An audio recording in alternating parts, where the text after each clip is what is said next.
The morning sun had barely touched the adobe walls of Mission San Xavier when Natalie Owens realized she was the only one left standing in the dusty courtyard, watching the last wagon disappear into the shimmering heat of the Arizona Territory horizon. She stood there with her threadbare carpetbag at her feet, the letter from her aunt crumpled in her pocket, the words still burning in her memory. "We cannot take you after all. Your uncle's circumstances have changed." 22 years old, and she had nowhere to go. The sisters at the mission had been kind enough to let her stay these past 3 weeks while she waited for her aunt's family to collect her. But this morning Mother Superior had gently explained that they simply had no more room or resources. The mission served the Tohono O'odham people, and with the recent drought, there were already too many mouths to feed. Natalie wiped the sweat from her brow and looked around the courtyard one more time. The other travelers who had stopped here last night were all gone now, continuing their journeys to California or New Mexico territory. She had watched them leave one by one, each group with purpose and destination, while she remained rooted to this spot with neither. The sound of hoofbeats made her turn. A lone rider was approaching from the north, his silhouette dark against the bright morning sky. As he drew closer, Natalie could make out a tall man on a paint horse, wearing a dusty brown hat and a weathered leather vest. He had the look of someone who had spent more nights under stars than roofs. The cowboy slowed his horse as he entered the mission grounds, his eyes scanning the courtyard before settling on Natalie. He dismounted with an easy grace, looping his reins around the hitching post near the well. Up close, she could see he was younger than she had first thought, perhaps 26 or 27, with sun-darkened skin and eyes the color of summer grass. "Morning," he said, tipping his hat. His voice was rough but not unkind. "Good morning," Natalie replied, trying to keep the desperation from her voice. He studied her for a moment, taking in her worn dress and the bag at her feet. "You waiting for someone?" The question struck something raw in her chest.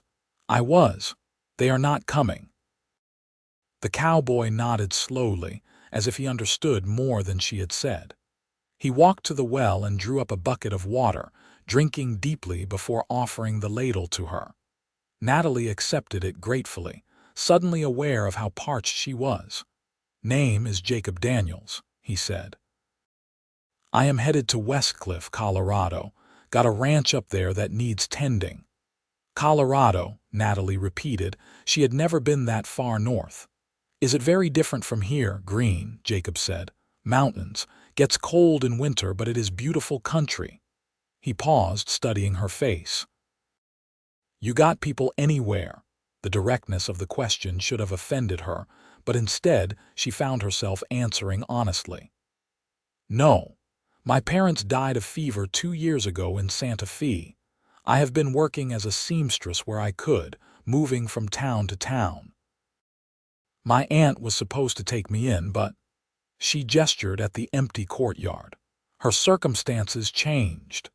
Jacob was quiet for a long moment, his fingers drumming against the wooden edge of the well. Then he looked at her with an intensity that made her breath catch. "I could use help at the ranch. Got a housekeeper, Maria, but she is getting on in years. Place needs a woman's touch, someone who can sew, cook, help manage things. It is not charity I am offering, but honest work." Natalie stared at him. "You do not know me." "No," he agreed. "But I know that look in your eyes. I have been stranded before, and I know what it is to need help." He shifted his weight, suddenly looking almost uncomfortable. "There is a small cabin on the property, separate from the main house. You would have your own space, your own door that locks. I am not asking anything improper." "Why would you help me?" Natalie asked, needing to understand. Jacob looked toward the desert, squinting against the sun. "My sister was in a situation like yours once. Alone, no place to go. A good man helped her when he did not have to. I figure it is my turn to pay that kindness forward." He turned back to her. But we would need to leave soon. I have been away too long already, and there is work waiting. Natalie felt her heart pounding. This was madness. She could not just ride off with a stranger to Colorado. But what was the alternative?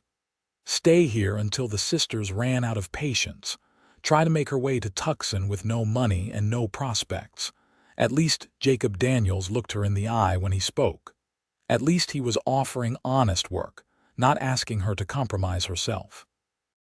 I can sew well, she found herself saying. I can cook, though nothing fancy. I can read and write, and I am not afraid of hard work. That is all I need, Jacob said. So what do you say? Natalie took a deep breath, feeling as though she stood on the edge of a cliff.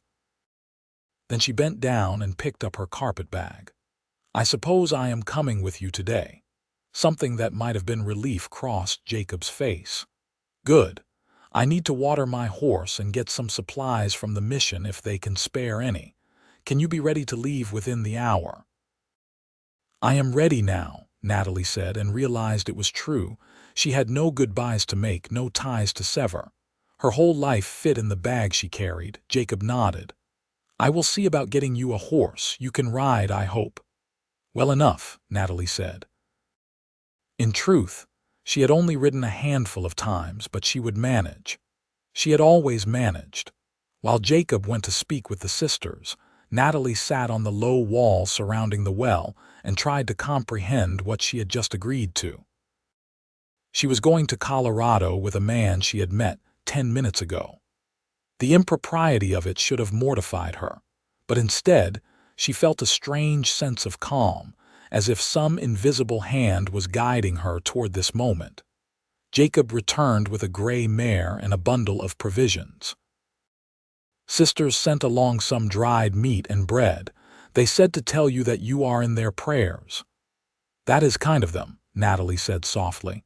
She approached the mare cautiously, letting the animal smell her hand before stroking her neck. What is her name? Daisy, Jacob said. She is gentle. She will treat you right. They left the mission an hour later, riding north through the desert scrub. The sun climbed higher, turning the sky white with heat. Jacob set a steady pace, not pushing too hard, stopping occasionally to rest the horses and share water from his canteen. He did not talk much, but his silence was not uncomfortable.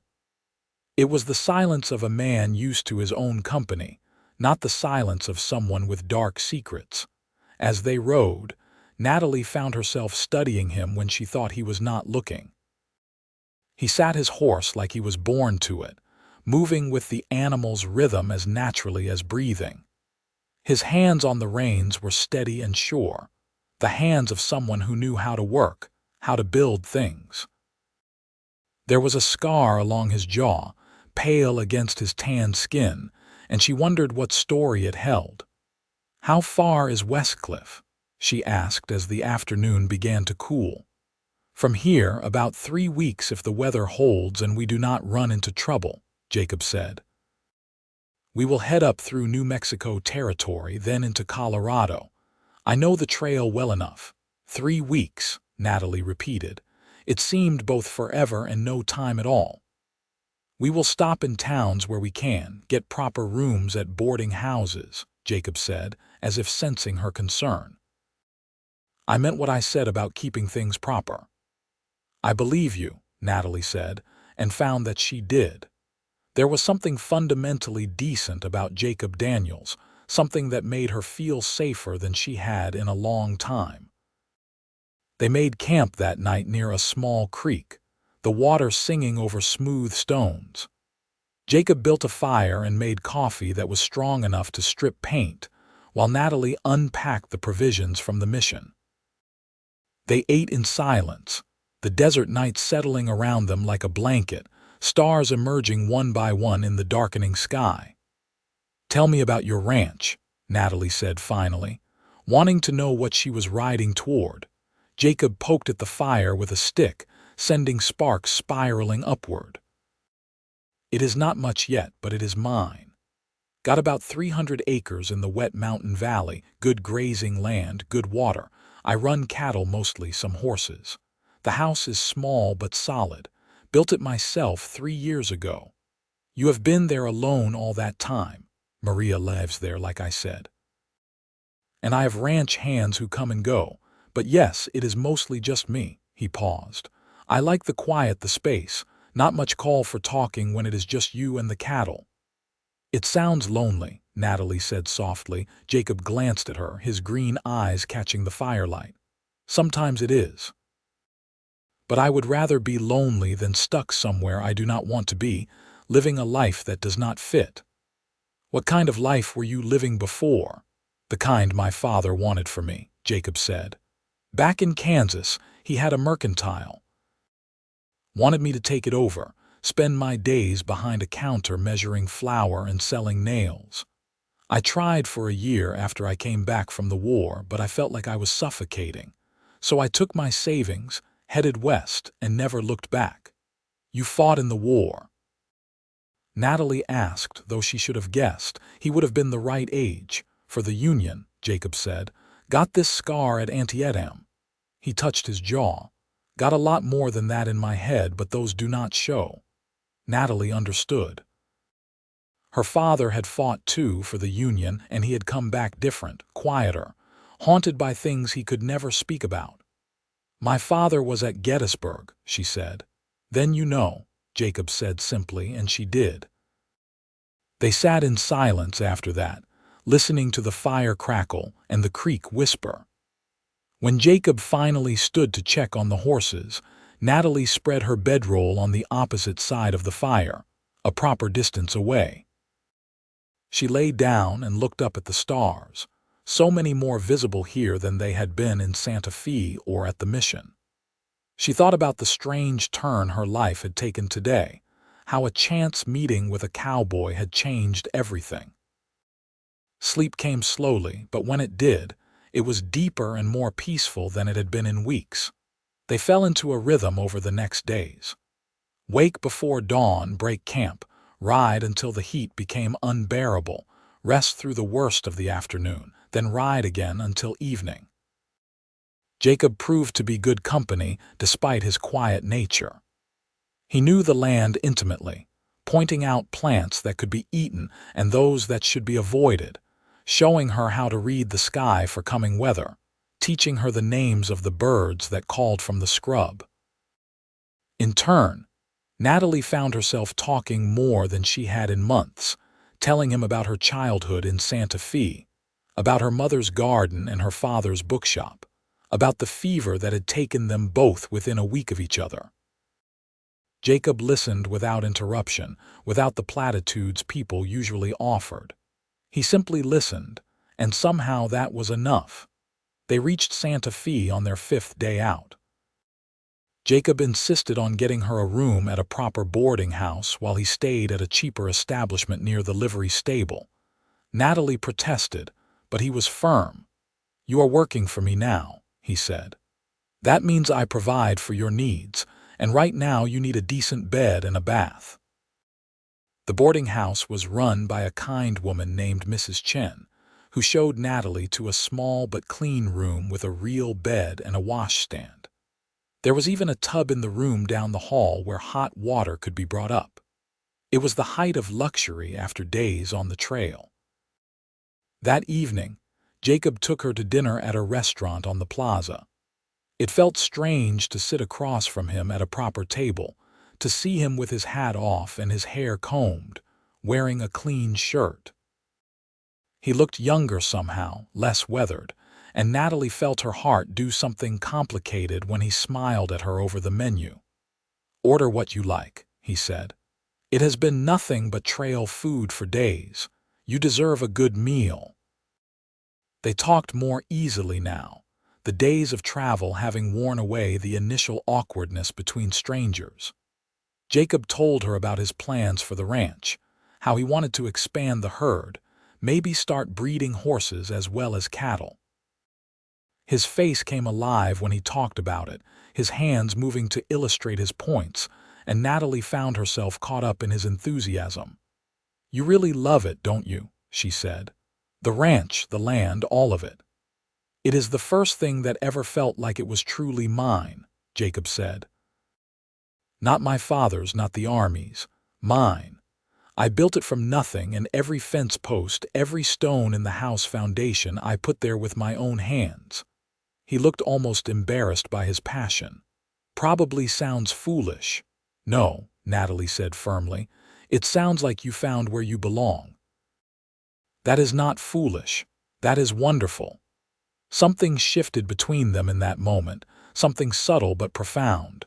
Jacob's eyes lingered on her face, and Natalie felt heat rise to her cheeks that had nothing to do with the warm evening air. "What about you?" Jacob asked. "What do you want, Natalie?" No one had asked her that in so long. Everyone had told her what she should want, what was proper for a young woman in her circumstances. But no one had asked what she actually wanted. "I want a place to call home," she said slowly. "I want to wake up knowing where I will be that night. I want to build something the way you built your ranch, maybe not with fence posts and stone, but with something lasting."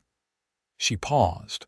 "And I want to matter to someone, to be more than just a burden or an obligation." "You are not a burden," Jacob said quietly. "I want you to know that. I offered you this position because I thought you deserved a chance, not because I pitied you." "I am beginning to understand that," Natalie said, and she was. They stayed in Santa Fe for 2 days, resting the horses and restocking supplies.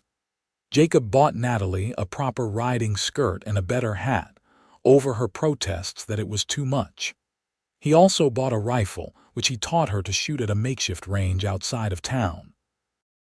"A woman traveling in this country needs to know how to protect herself," he said, standing behind her to adjust her stance. Natalie was acutely aware of his nearness, the warmth of his hands as they guided her arms, the solid presence of him at her back. "See the bottle on that fence post. Breathe out slowly, then squeeze the trigger, do not pull." The rifle kicked against her shoulder and the bottle exploded in a satisfying spray of glass. "Good," Jacob said, and she could hear the smile in his voice. "Now do it again." By the time they left Santa Fe, Natalie could hit a target more often than not. The rifle rode in a scabbard on Daisy's saddle, and knowing it was there made her feel stronger somehow, more capable. The journey north took them through country that grew gradually greener and more mountainous. They passed through small settlements and vast stretches of empty land where they saw no one for days. Jacob remained vigilant, always aware of their surroundings, his hand never far from his own rifle. But they encountered no trouble, just the occasional traveler headed the opposite direction, with whom Jacob would exchange news and warnings about the road ahead. Natalie found herself looking forward to their evenings by the fire, when Jacob would finally relax and talk more freely. He told her about his childhood, about the sister he had mentioned, who was now married and living in Denver. He told her about learning to ranch from an old cowboy named Pete who had taken pity on a greenhorn from Kansas and taught him everything he knew. "Pete died last winter," Jacob said one night, staring into the flames. "He was like a father to me, more than my real father ever was. I buried him on a hillside overlooking the valley. He would have liked that." "I am sorry," Natalie said, and meant it. "He lived the way he wanted," Jacob said. "Died in his sleep after a good day's work. There are worse ways to go." They crossed into Colorado territory on their 13th day of travel. The land here was different from anything Natalie had seen before, with mountains rising in the distance like ancient guardians, their peaks still touched with snow even in summer. The air was cooler, crisper, and she could see why Jacob loved it. "Almost home," he said, and there was something in his voice that made her heart ache with a longing she did not quite understand. They stopped in the town of Pueblo to resupply one more time. Jacob was known here, greeted by name by several shopkeepers. He introduced Natalie as his new housekeeper, and if anyone thought it strange that he had hired a young woman he met in Arizona, They kept it to themselves. At the general store, while Jacob was arranging for supplies to be delivered to the ranch, the shopkeeper's wife pulled Natalie aside. "Jacob Daniels is a good man," she said in a low voice. "One of the best, treats his people fair, keeps his word. You could do worse than working for him."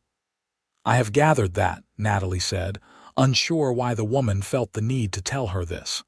"Just wanted you to know," the woman continued. "There are not many men like him left in this world. Men who still believe in doing right just because it is right." Natalie thought about those words as they left Pueblo and headed north toward the wet mountain valley. She had known Jacob for only 2 weeks, but in that time, he had shown her nothing but respect and kindness. He had kept every promise he made. He had treated her like a person, not a charity case or a burden. She was also becoming uncomfortably aware that her feelings toward him were shifting into territory that was decidedly improper for an employer and employee. She caught herself watching the way he moved, the strength in his hands, the way his eyes crinkled when he smiled. At night, across the fire, she found herself imagining what it would be like to sit closer, to feel his arm around her shoulders, to lean into his warmth. It was foolishness, she told herself. He had hired her to work, nothing more. The fact that he was kind did not mean he had any romantic interest in her. And even if he did, she could not risk her position by making unwanted advances. This job was her salvation, her chance at stability, and she would not jeopardize it by letting her heart run away with her head. But it was getting harder to remember that with each passing day. They reached Westcliff on a golden afternoon in late June.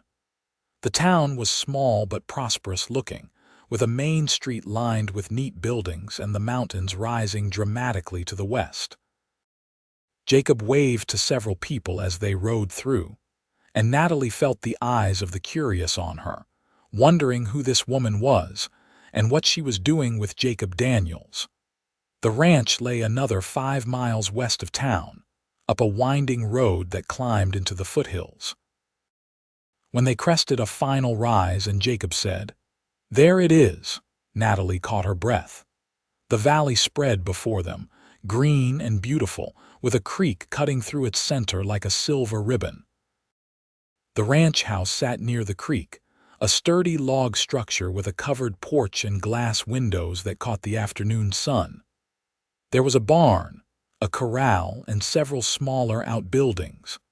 Cattle grazed on the hillsides, and horses moved in a pasture near the barn.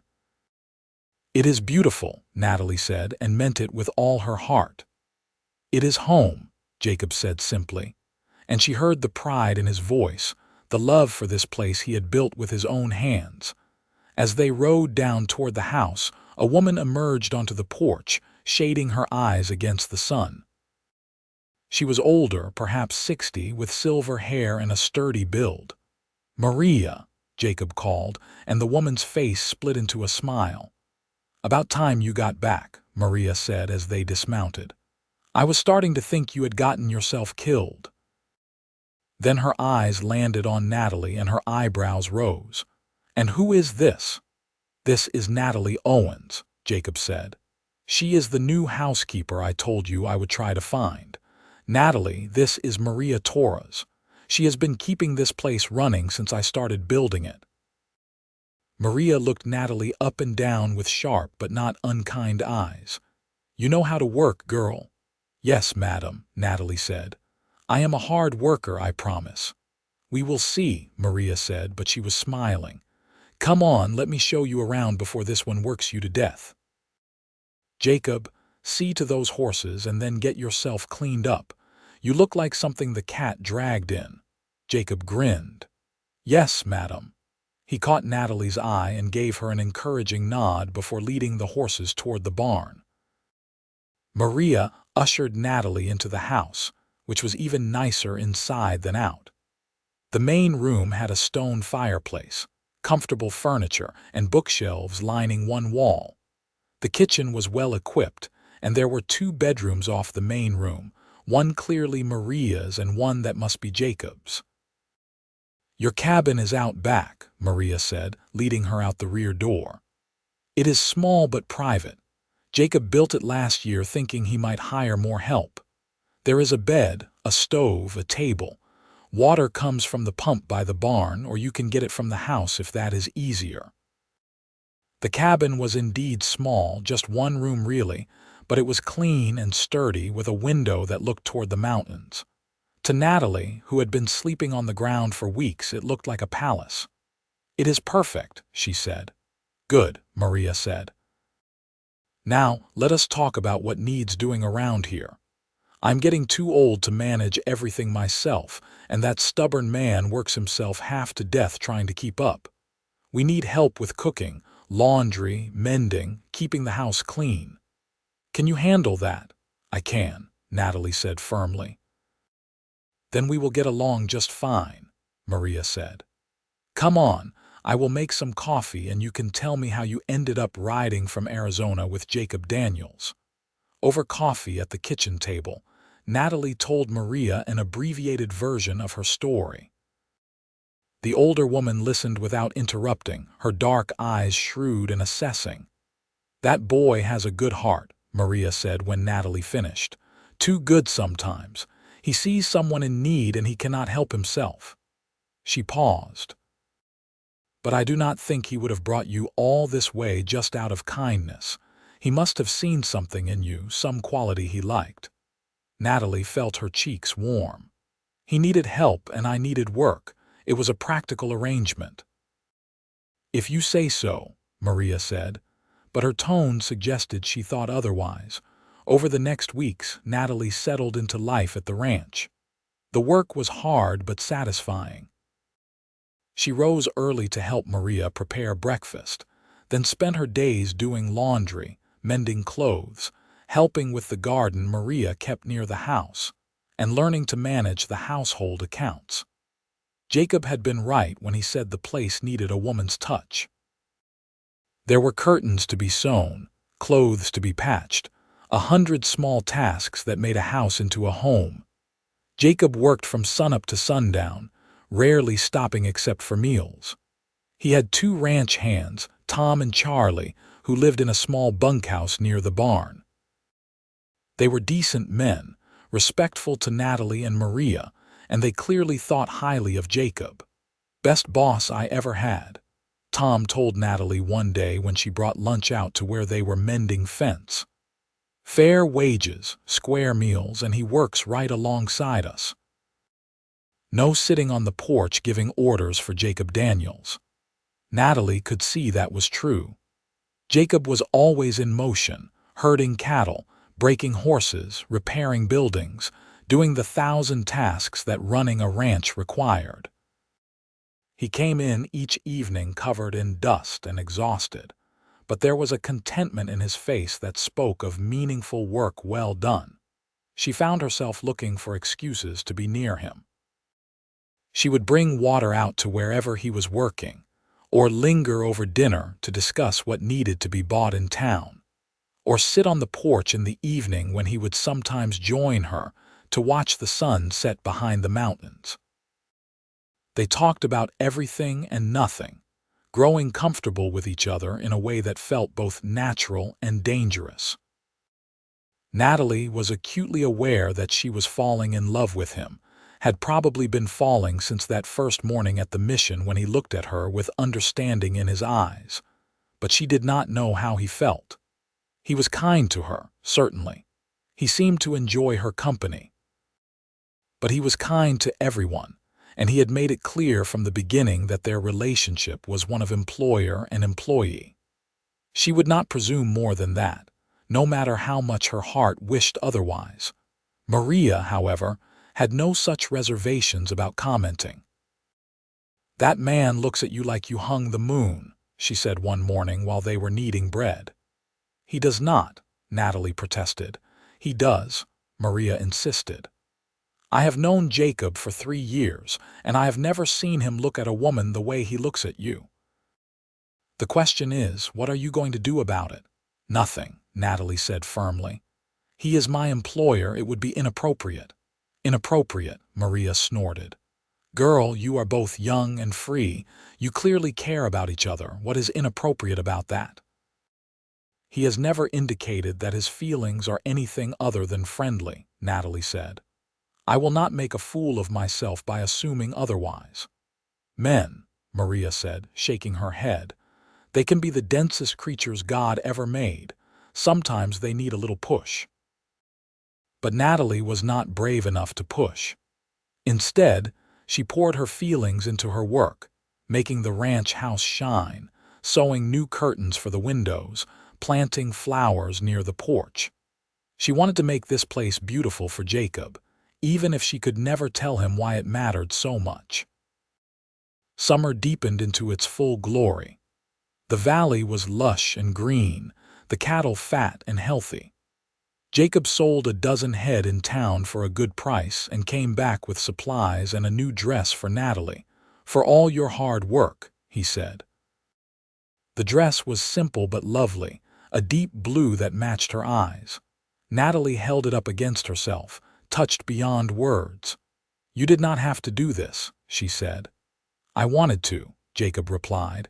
You have been working so hard making this place better. I wanted to show my appreciation. Their eyes met, and for a moment, Natalie thought she saw something deeper than appreciation in his gaze. But then he looked away, clearing his throat. Anyway, he said, there is a dance in town next Saturday. I thought maybe you would like to go. You and Maria both. It would be a nice change from ranch work. A dance. Natalie's heart began to race. It is nothing fancy, Jacob said quickly. Just the townspeople getting together, some music, food. It happens once a month in the summer. I usually do not go, but I thought you might enjoy it. I would, Natalie said. I would enjoy it very much. The week until the dance seemed to drag by. Natalie found herself trying on the new dress repeatedly, wanting to see how it looked, imagining Jacob's reaction. She washed her hair with the lavender soap she had been saving, letting it dry in the sun until it shone. Maria watched her preparations with a knowing smile. Just friends, she teased. Hush, Natalie said, but she was smiling too.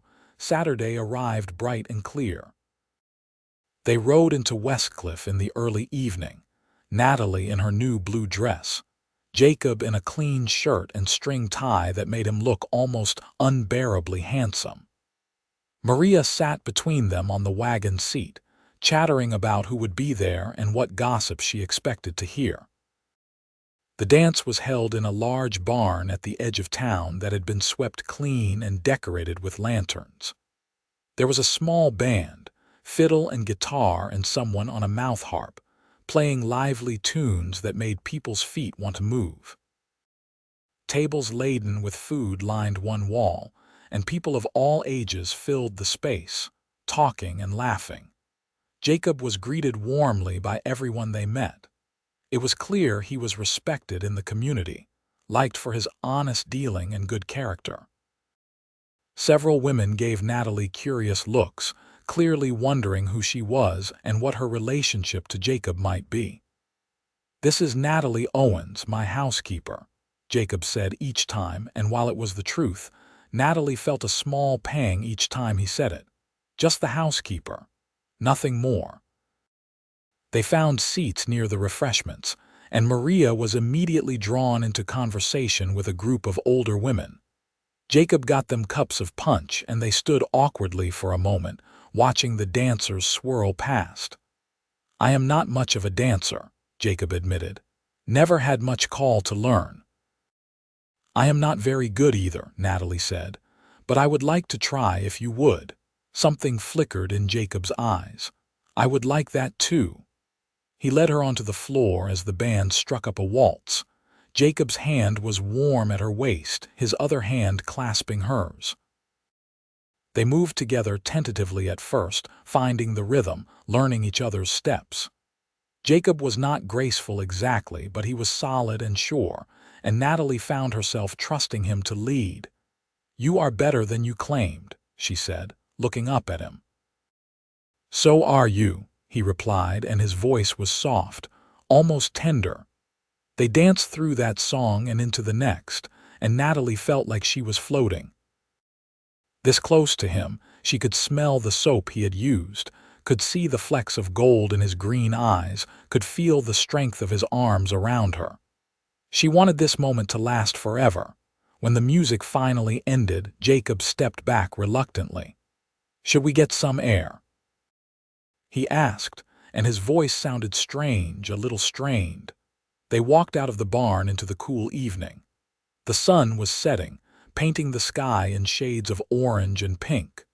They walked in silence for a while, heading toward a small stream that ran behind the buildings.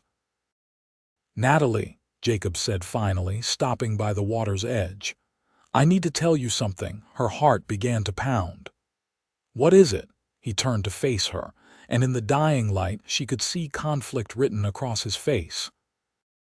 "When I offered you that job at the mission, I told you it was because I wanted to help someone who needed it. And that was true. But it was not the whole truth." "What do you mean?" Natalie asked, hardly daring to breathe. "I mean that from the moment I saw you standing there, something in me recognized something in you," Jacob said. "I cannot explain it better than that. It was like I knew you, even though we had never met. Like you were someone I had been waiting for without knowing I was waiting." "Jacob," Natalie whispered. "Let me finish," he said. "Please. These past weeks, having you at the ranch, seeing you every day, talking with you, laughing with you, it has been the best time of my life. You make that house feel like a real home. You make me want to be there instead of always working myself into the ground to avoid being alone with my thoughts." "I feel the same way," Natalie said, her voice shaking. "I have been trying trying to keep it professional, but Jacob, I cannot help how I feel about you." "And how do you feel?" he asked, stepping closer. "Like I found what I have been looking for all my life," Natalie said. "Like I finally came home." Jacob reached out and cupped her face in his hands, his thumbs stroking her cheeks. "I love you, Natalie. I think I have loved you since that first day. I have been trying to be honorable, to give you space, to not pressure you into anything because you work for me. But I cannot keep it in anymore. I love you." "I love you too," Natalie said. And then his lips were on hers, gentle and sure, and she felt like her heart would burst from the joy of it. They kissed until they were both breathless, then stood wrapped in each other's arms, watching the stars emerge in the darkening sky. "I want to marry you," Jacob said into her hair. "If you will have me, I know it is fast, I know we have not known each other long, but I am sure about this. I am sure about you." "I am sure too," Natalie said, pulling back to look at him. "Yes, Jacob. Yes, I will marry you." They walked back to the dance hand in hand, and when Maria saw them, saw their faces glowing with happiness, she just laughed and said, "Finally. I thought you two would dance around it forever." The news spread through the town with the speed of wildfire. By the end of the evening, everyone knew that Jacob Daniels was engaged to his housekeeper, and if anyone thought it scandalous, they kept it to themselves. Jacob was too well liked, and anyone with eyes could see the love between him and Natalie. They were married a month later in the small church in Westcliff, with Maria and Jacob's ranch hands as witnesses. Jacob's sister came down from Denver with her family, embracing Natalie warmly and welcoming her to the family. It was a simple ceremony, but to Natalie, it was perfect. Their wedding night was tender and sweet, Jacob gentle with her inexperience, patient and loving. They lay afterward in his bed, now their bed, and talked until dawn about their dreams for the future. "I want to expand the ranch," Jacob said. "Maybe buy some more land to the north. Build a bigger house eventually, one with room for children." "How many children?" Natalie asked, smiling against his chest. "However many we are blessed with," Jacob said. "I always wanted a big family. What about you?" "I want children," Natalie said. "I want this house filled with noise and laughter. I want to build something lasting, something good." "We will," Jacob promised, kissing her forehead. "Together." The years that followed were full and rich. Natalie threw herself into being a ranch wife, learning all the skills she had not known before. She learned to preserve food for the winter, to help with birthing calves, to manage the accounts so the ranch prospered. She sewed clothes for Jacob and herself, made quilts for their bed, planted a bigger garden each year. Jacob was as hardworking as ever, but now he made time to come in for dinner, to sit with Natalie in the evenings, to take Sunday afternoons off so they could ride together through the valley they loved. He was a devoted husband, attentive and loving, never taking her for granted. Maria stayed on, though she did less work now, content to help with the cooking and watch over the home like a beloved grandmother. She had been right about everything. She often reminded them with a satisfied smile. Their first child came the following spring, a squalling baby boy with Jacob's green eyes and Natalie's dark hair. They named him James, and Jacob was so proud he rode into town just to hand out cigars and tell everyone who would listen about his son. Natalie had never seen him so happy. He would come in from working, covered in dust and exhausted, and the fatigue would fall away the moment he saw James. He was a natural father, patient and gentle, already talking to the baby about the ranch and the mountains, about the life they would build together. 2 years later, a daughter arrived, red-faced and fierce from her first breath. They named her Rose, and she was a perfect complement to gentle James. Where he was quiet and thoughtful, she was bold and adventurous.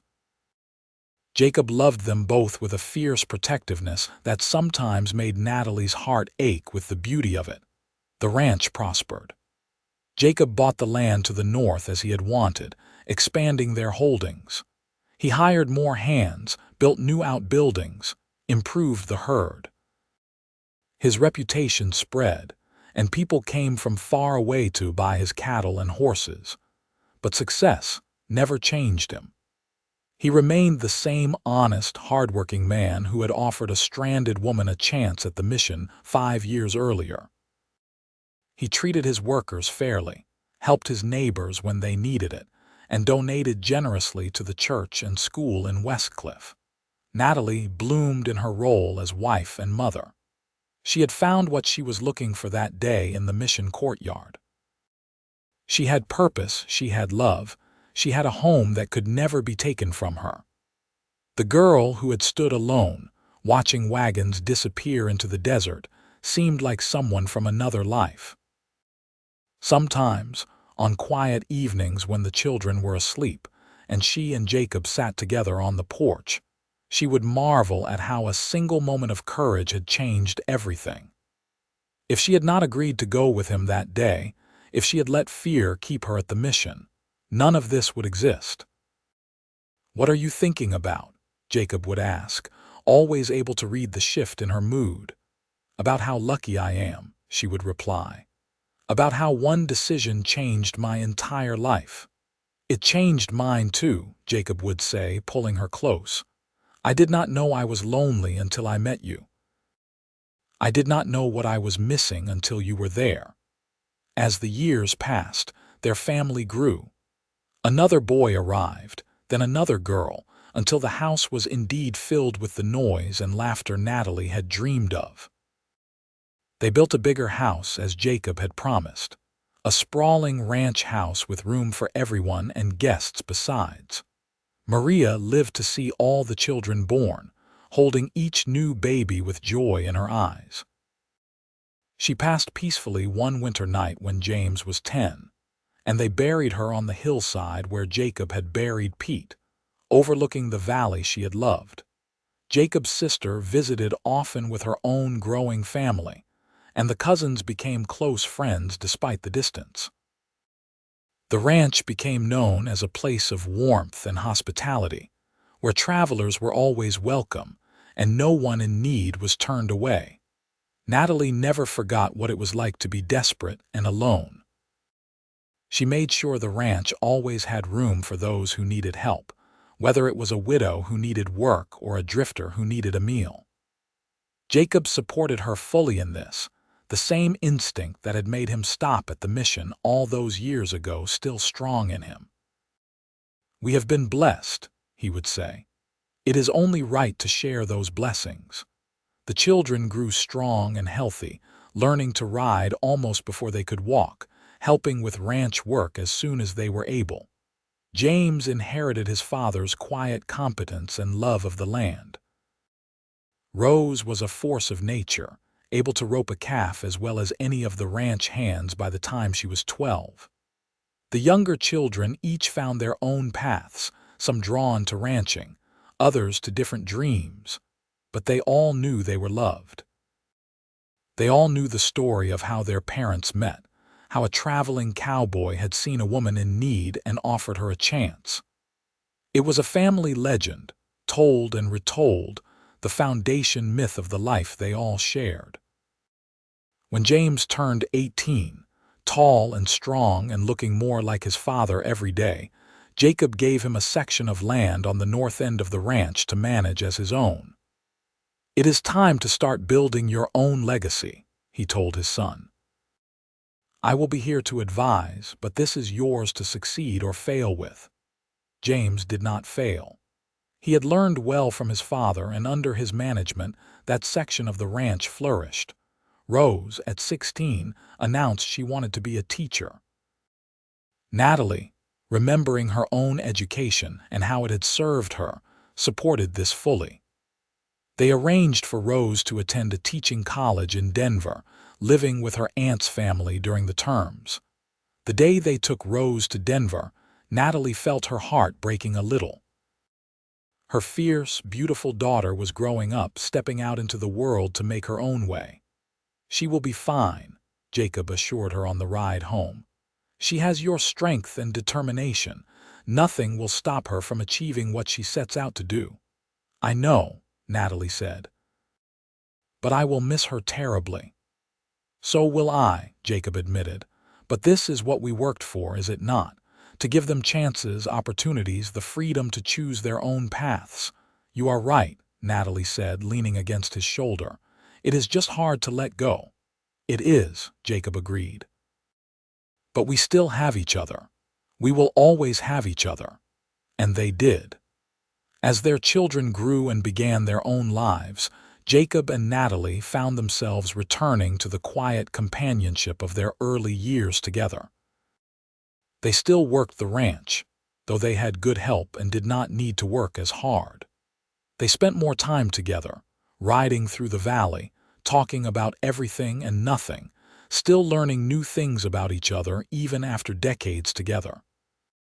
On their 20th anniversary, Jacob took Natalie back to where they had first met. It was a long journey, but he wanted to show her something.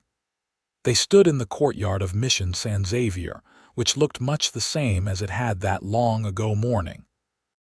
"I have thought about this place so many times," Jacob said, "about how I almost did not stop here that day.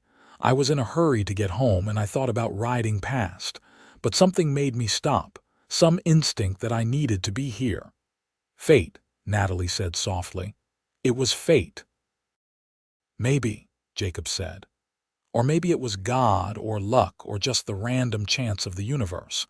But whatever it was, I am grateful for it every day. You are the best thing that ever happened to me, Natalie.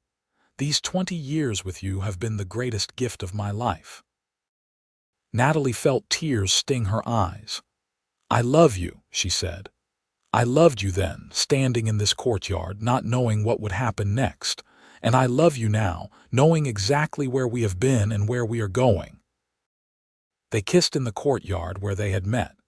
Two people no longer young but still deeply in love, still grateful for the chance encounter that had changed both their lives. The years continued to pass, bringing both joy and sorrow as life always does. They lost friends, welcomed grandchildren, watched the world change around them. But through it all, the ranch remained a constant, a touchstone, the the place they had built together from dreams and hard work. When Jacob turned 50, Natalie threw him a party that brought together everyone they loved.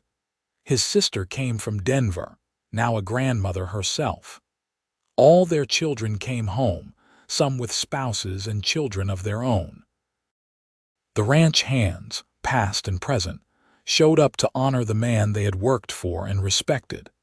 Standing in the ranch house they had built, surrounded by the family they had created, Jacob looked at Natalie and smiled the same smile he had given her that first morning, full of hope and possibility.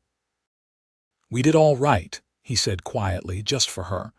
"We did better than all right," Natalie replied. "We did wonderful." More grandchildren arrived over the following years. The house was once again filled with young voices, and Jacob proved to be a doting grandfather, patient with the little ones, always ready with a story or a piece of candy from his pocket. Natalie watched him with their grandchildren and fell in love with him all over again. They celebrated their 30th anniversary quietly, just the two of them and a few close friends. 30 years since that day at the mission. 30 years of marriage, of partnership, of love. They had built something lasting, something good, just as they had promised each other on their wedding night. "Do you have any regrets?" Natalie asked him as they sat on the porch, watching the sun set behind the mountains as they had done thousands of times before. "Not a one," Jacob said firmly. "Every choice I made, every path I took led me to you and this life. How could I regret any of it?" "I feel the same way," Natalie said. "Even the hard parts, even the losses, they were all part of the journey that brought us here." "Here is pretty good," Jacob said, pulling her close. "Here is perfect," Natalie agreed. As they grew older, they gradually handed over more of the ranch management to James, who was ready and willing to take on the responsibility. They still helped where they could, still offered advice when asked, but they also took time to enjoy the life they had built. They traveled some, visiting Rose, who had become a respected teacher in Denver, seeing Jacob's sister, exploring parts of the country they had never seen. But they always came back to the ranch, to the valley, to the mountains. That was home. That would always be home. On the morning of their 40th anniversary, Natalie woke to find Jacob already up, standing at the window looking out at the valley. She went to stand beside him, and he put his arm around her waist, pulling her close. 40 years, he said wonderingly. "It seems like yesterday and a lifetime ago all at once." "I know what you mean," Natalie said. "Sometimes I still see that young cowboy who offered a stranded woman a chance. And sometimes I look at you and see every year we have lived through written on your face." "Are you saying I look old?" Jacob teased. "I am saying you look loved," Natalie replied. "You look like a man who has lived a good life." "I have," Jacob said seriously. "The best life. And it is all because of you. We built it together," Natalie reminded him. "Every bit of it together." They hosted another party that evening, though a smaller one than the one for Jacob's 50th. Their children and grandchildren came, filling the house with love and laughter. There were toasts and speeches, memories shared and tears shed. James stood up and raised his glass.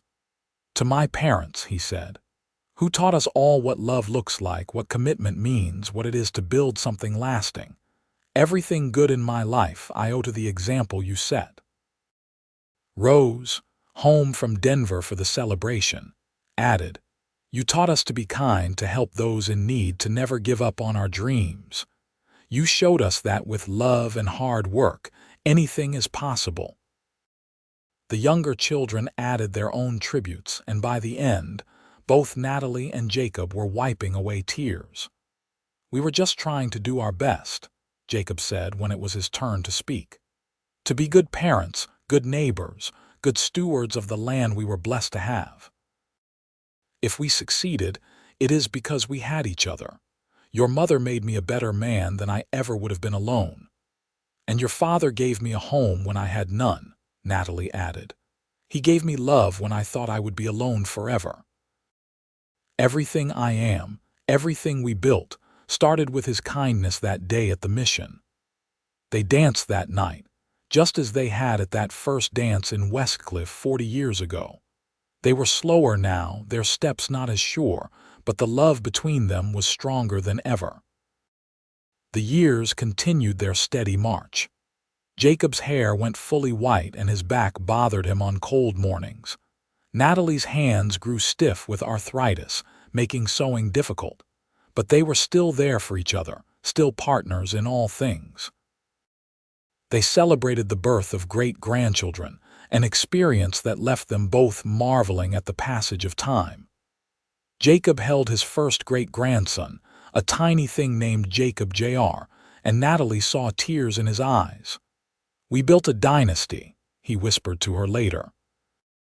"Our love created all of this, all these people." "It is a legacy of love," Natalie agreed. "The best kind there is."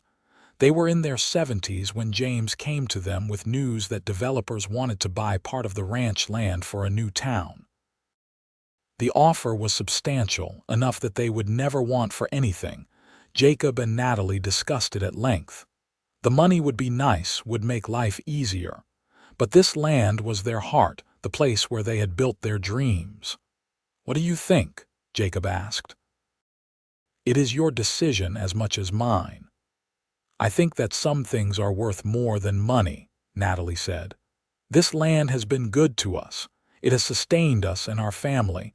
I do not think we should sell it off to be carved into lots and streets." "I agree," Jacob said, relief evident in his voice. "This land stays in the family where it belongs." They turned down the offer, and while some people thought they were foolish, their children and grandchildren understood. The ranch was more than property. It was history, it was heritage, it was home. More years passed, each one precious. They settled into a gentle rhythm, their days filled with family visits, quiet conversations, and the simple pleasure of being together. They still took their evening walks when the weather was good, moving slowly through the land they loved, remembering all the years they had spent there. On a cool autumn evening, as they sat on the porch wrapped in blankets and watching the stars emerge, Jacob took Natalie's hand. "I have been thinking," he said, "about that day at the mission, about how I told you that you were coming with me." "It was rather presumptuous of you," Natalie said with a smile, "ordering me around like that." "It was," Jacob agreed, "but I knew even then, I knew you were meant to be with me." "I could not have explained how I knew, but I was certain of it." "I knew too," Natalie admitted. "I was terrified, but I knew. Something in me recognized something in you, just like you said." "It has been a good life, has it not?" Jacob asked, and there was something wistful in his voice. "The best," Natalie said firmly. "Better than I ever dreamed possible. You gave me everything, Jacob. Love, home, family, purpose. You gave me myself." "You gave me the same," Jacob said. "I was just existing before you. After you, I was living." They sat in comfortable silence after that, holding hands, watching the night deepen around them. Natalie felt a sense of peace, of completion. They had done what they set out to do. They had built something lasting and good. They had loved each other through decades, through joy and sorrow, through all the changes life had brought. Whatever came next, they had no regrets. Jacob passed peacefully in his sleep 2 winters later, his hand in Natalie's, just as it had been for over 45 years of marriage. He was 80 years old, and he had lived every one of those years to the fullest. Natalie mourned him deeply, as did everyone who had known him. The funeral drew people from all over the state, all coming to pay their respects to a man who had been a pillar of his community, a loving father and grandfather, and a husband beyond compare. They buried him on the hillside where Pete and Maria rested, overlooking the valley he had loved so much. Natalie stood at his grave for a long time after everyone else had left, talking to him as she always had, telling him about her day, about the family, about how much she missed him. But she did not feel alone. How could she, when she was surrounded by the legacy of their love? Their children and grandchildren rallied around her, making sure she was never without company or care. The ranch continued under James's capable management, thriving as it had under Jacob's care. Natalie lived for 5 more years after Jacob's death. She spent them surrounded by family, telling stories of the past, passing on the history of how it all began. She wanted the youngest generation to know about that day at the mission, about the cowboy who stopped to help a stranded woman, about the love that grew from that single act of kindness. She was 83 when she felt her own time drawing near. She had been feeling tired lately, ready to rest. On a warm spring morning, surrounded by her children, she slipped away peacefully, a smile on her face. They buried her next to Jacob, on the hillside overlooking the valley. The graves were marked with simple stones, their names and dates, and beneath the words, "Together in life, together in eternity." The ranch continued, passed down through the generations as Jacob and Natalie had wanted. The story of how it all began became family legend, told and retold to each new generation. The values Jacob and Natalie had lived by, kindness to those in need, hard work, love of the land, commitment to family, became the foundation of how the family conducted themselves. The little cabin where Natalie had first lived was preserved and maintained, a reminder of humble beginnings. The ranch house they had built together stood strong, sheltering new generations of the family they had created. And sometimes, on quiet evenings, when the wind blew just right through the valley, people swore they could feel the presence of the 2 people who had started it all. The cowboy and the woman he had found at a mission in Arizona, who had taken a chance on each other and built a love that lasted beyond death. Their story lived on, a testament to the power of kindness, the courage of taking chances, and the enduring strength of true love. It was a story that began with 7 simple words: "You are coming with me today." And from those words, a dynasty was born, a family was created, and a love story for the ages was written across the wide, beautiful landscape of the American West. The Daniels Ranch still stands in the wet mountain valley of Colorado, still in the family, still a working ranch. And every person who calls it home knows the story of Jacob and Natalie, the foundation upon which everything else was built. Their love was the first fence post, the cornerstone, the seed from which the mighty tree grew. It was a simple story, really. A man helped a woman when she needed it most. They fell in love. They built a life together. But in its simplicity lay its power, a reminder that the greatest legacies often begin with small acts of kindness, with courage in the face of uncertainty, with the willingness to take a chance on love. And so the story ends where it began, in a dusty courtyard in Arizona, with a cowboy extending his hand to a woman in need and saying the words that would change both their lives forever. It was a story of the Wild West, but more than that, it was a story of the human heart and the extraordinary things that become possible when 2 people find each other at exactly the right moment, in exactly the right place, and choose to take the journey together.